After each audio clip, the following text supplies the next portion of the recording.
Good evening. This is After Midnight. I'm Daktari Knight. Some calls end with a goodbye. Some end with a click. Tonight's caller is somewhere in between. You're on the line. Take your time. Yeah, thanks. Eli's just fine, not my real name, but it'll do. I don't usually call things like this.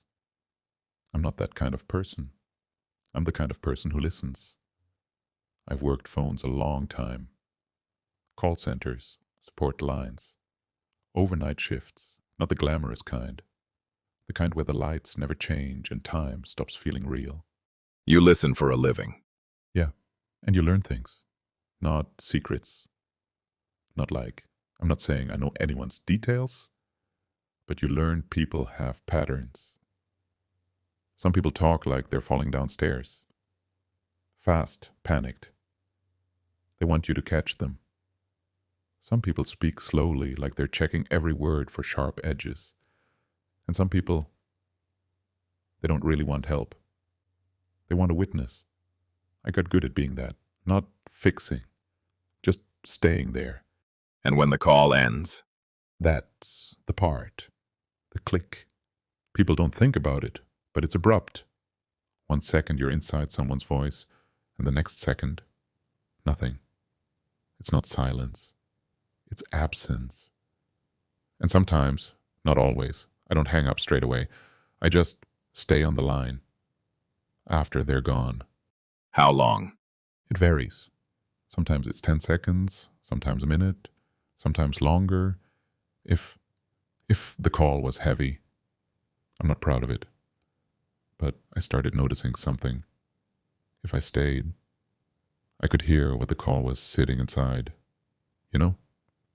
Like a fridge hum, a fan, traffic through a window, someone's foot tapping even after they stop talking, a dog collar jingle, a chair creak, little proof that they were real.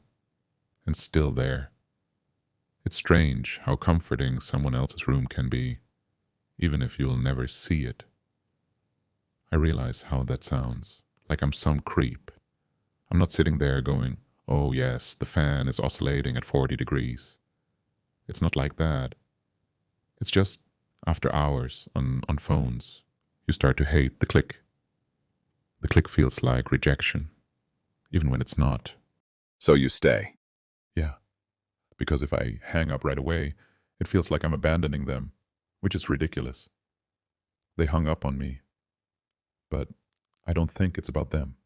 I think it's about me. The line is organized. It's simple. It tells you what you are. You're the person listening. Then the call ends, and you're just a person in a room again. And you can't pretend that's enough. I like the after silence because it's honest. No one is performing. No one is choosing words. It's just life, breathing, existing. There's another thing. Sometimes they come back. Not often. But it's happened. The line stays open for a moment and you hear a shuffle, a breath, and then a voice again. Like they forgot something. Or they changed their mind. Or they couldn't stand being alone with the room. And when that happens, I'm glad I stayed. Because I know what it feels like to reach for the phone again and hope someone is still there. You're talking about endings. Yeah. And I want to be clear about something. I don't record anything. Ever. I don't screenshot. I don't write notes. I don't keep it. I'm not collecting people. I'm not building a file. I'm just not rushing the goodbye. That's all. There's a line, though.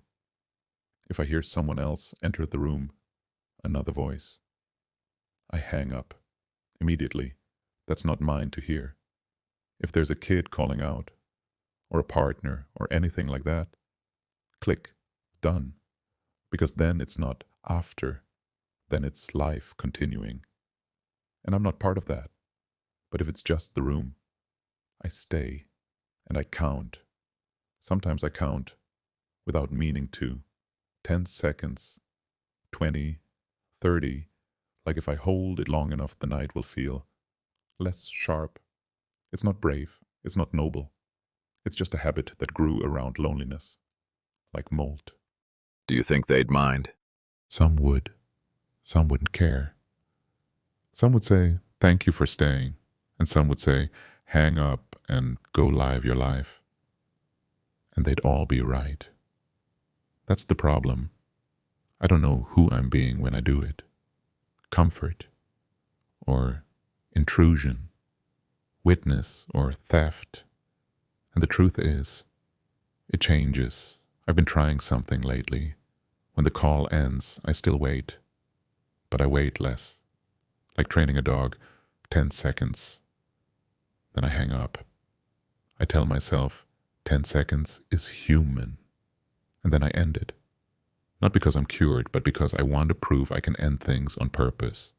Eli, thank you for telling the truth as far as you can. That's enough for tonight. Yeah, thanks. And for if someone ever comes back, I hope there's somebody there. Even if it's only for 10 seconds. Good night, Eli, wherever you are. Let the click be the ending. The rest can wait. After midnight.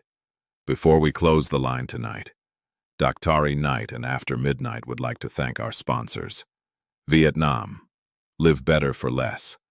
A practical guide for exploring Vietnam, with tips on how to live well on around 60 Australian dollars a day, without living like a backpacker. You can enroll in Vietnam, Live Better for Less on the school platform. Spelt SKOL. It's free to join until June 30th, 2026. And a quiet thank you to Amazon cybercrime fiction author Bradley Deacon, author of a cybercrime trilogy beginning with Digital Alcatraz, Ava's Escape, followed by Tower 51, the most connected tower in the world, and concluding with Cyber Cold Case Files, Digital Dead Ends, 12 cyber cold cases reopened. All 3 books dropping July 1, 2026. Thank you for listening. The line will open again. After midnight.